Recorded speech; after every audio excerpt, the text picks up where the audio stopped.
তোমাদের সাহায্য করব। তোমাকে অনেক ধন্যবাদ। আমি তাড়াতাড়ি করে এখান দিয়ে চলে যাই। আমিও জলদি করে চলে যাই।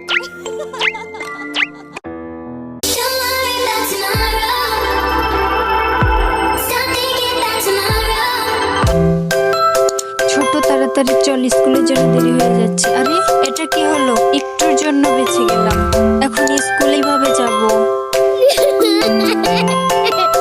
তোমরা কান্না করো না বাচ্চারা, আমি তোমাদের সাহায্য করব। তোমাকে অনেক ধন্যবাদ। আমি তাড়াতাড়ি করে এখান দিয়ে চলে যাই। আমিও জলদি করে চলে যাই।